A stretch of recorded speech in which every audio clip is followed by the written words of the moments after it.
Perkenalkan, nama saya Hendry Syafruddin bin Mukhlas bin Humaydi. Lahir 45 tahun yang lalu di kota Solo, alhamdulillah.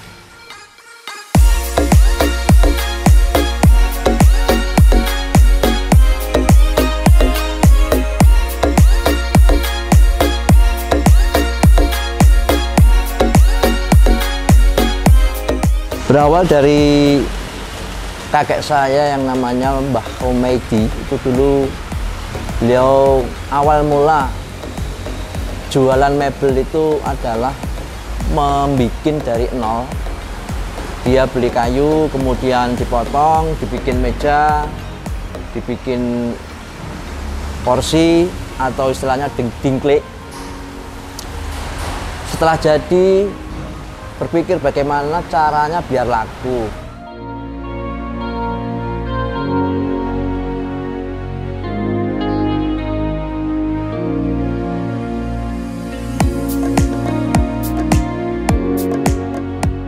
Jadi berawal dari situ, nunggu brok, dagangannya ditaruh di situ, kemudian menunggu pembeli. Lambat berjalannya waktu, setelah banyak para pedagang yang ngumpul di situ, akhirnya dari pemerintah atau mungkin bisa jadi juga inisiatif juga dari pribadi mereka masing, para pedagang itu pindah ke Bibis Kulon sini di Pasar Mebel.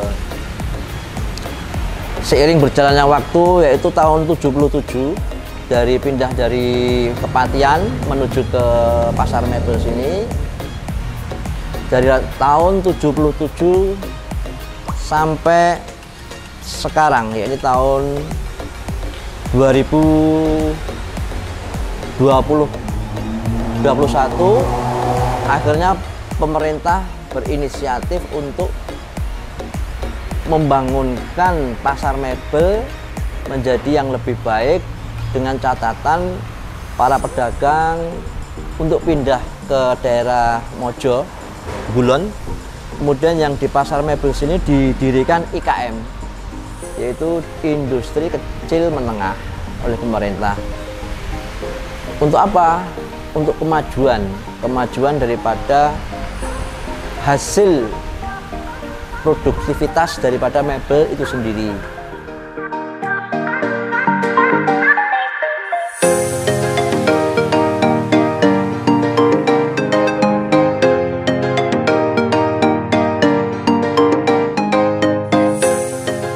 Alhamdulillah, kalau saya pribadi ini mengawali daripada usaha mebel ini sejak tahun 2000. Ya, atau ateng istilahnya, usaha apapun itu kadang ada yang mandiri, ada yang diajari. Kebetulan saya diajari oleh bapak saya cara berdagang yang baik, dagang mebel. Kalau mau usaha itu ya cari dagangan yang bagus, yang lurus, yang istilahnya kalau lemari itu ya jejek, siku tidak deyek-deyek, kalau kursi yang kuat, bakoh. Dari situ orang tua mengajari anaknya untuk membuat suatu dagangan yang bagus. Kemudian alhamdulillah ada rezeki sedikit, kita beli tempat di pinggir jalan untuk berjualan mebel tersebut. Lambat laun sekarang ini alhamdulillah mebel saya berada di Jalan Ahmad Yani. Saya berjualan, ada yang dari kulaan dari Jepara, ada yang custom. Custom itu istilahnya bila mana ada pemesan yang ingin model sesuai selera, maka kita bikinkan sesuai ukuran, sesuai tempat. Itu akan menjadikan pelanggan itu puas. Jadi dalam hal melayani sebuah mebel itu diusahakan semaksimal mungkin apa yang dimaui oleh pelanggan, terutama kualitas dan kuantitas. Dalam usaha mebel ini, alhamdulillah Allah selalu membimbing saya, tapi ini juga ujian buat saya. Dalam hal usaha mebel ini alhamdulillah lancar, tidak ada kendala. Walaupun maaf, kadang ada sekiranya pembeli itu sudah DP tapi tidak jadi diambil, terus mau kita kembalikan, sudah buat Mas wae tidak jadi beli. Ada juga yang kita kembalikan mau. Kemudian ada juga sudah pesen berbagai macam bentuk dan jenis, tapi setelah kita kirim ke pelanggan cuma dibayar separuh. Selanjutnya dagangannya habis, tidak laku, orangnya tidak ada.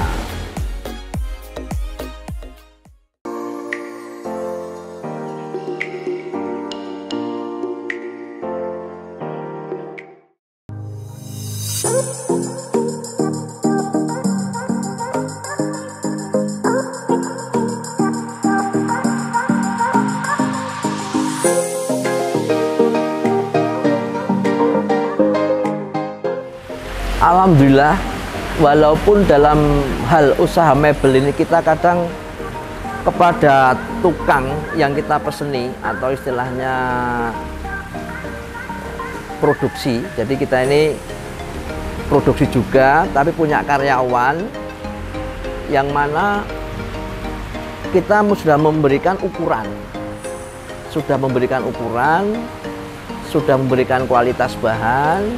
Tapi ketika kita bikin tidak sesuai yang kita bayangkan, ukurannya salah, bentuknya kurang pas. Nah itu kadang kita sudah mengeluarkan biaya yang lumayan, tapi tidak sesuai yang kita inginkan.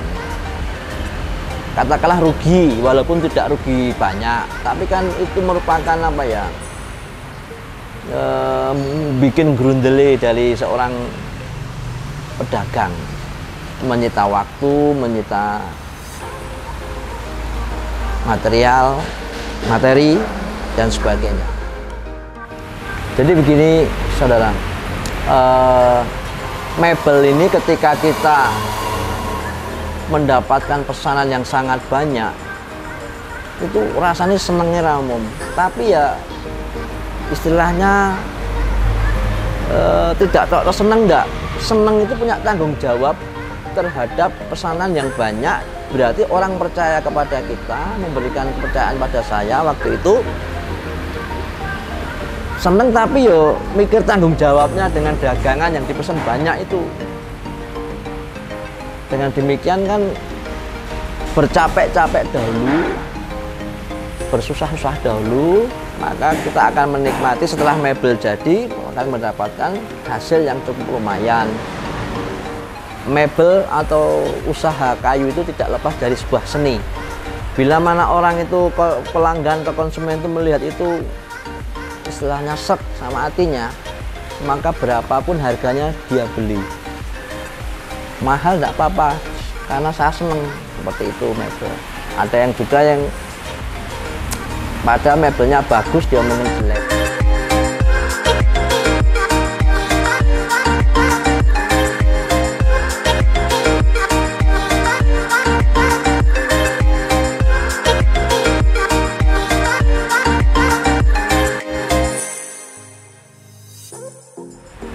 Alhamdulillah, mebel ini seiring berjalannya waktu dari tahun 77 sampai sekarang itu selalu ada perubahan dan inovasi. Ada bentuk-bentuk yang beraneka ragam. Ada mebel tahun 80-an, 80-an, 90-an, bahkan ada yang mebel produksi tahun 70. Nek sekarang kita di daerah Solo ini di mana ya, di Baturono ke timur itu ada mebel-mebel antik itu juga produksi yang sangat lama tapi itu bagus. Nah yang sekarang ini kebanyakan kalau yang artistik yang mengandung seni, yang mebel yang bagus itu dari Jepara, karena mengandung seni-seni ukir, kemudian bentuknya yang siku lurus jejak itu. Ada juga yang bentuk-bentuk minimalis itu kotak-kotak tok, tapi dilihat tuh asik.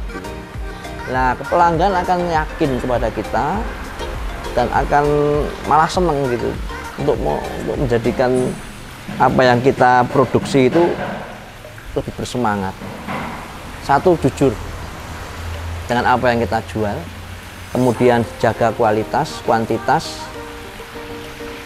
dan jadikanlah mebel atau dagangan yang kita berikan kepada pelanggan itu nyaman.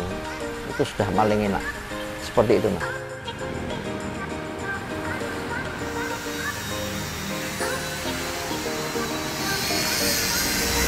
Alhamdulillah, mebel yang saya jalani ini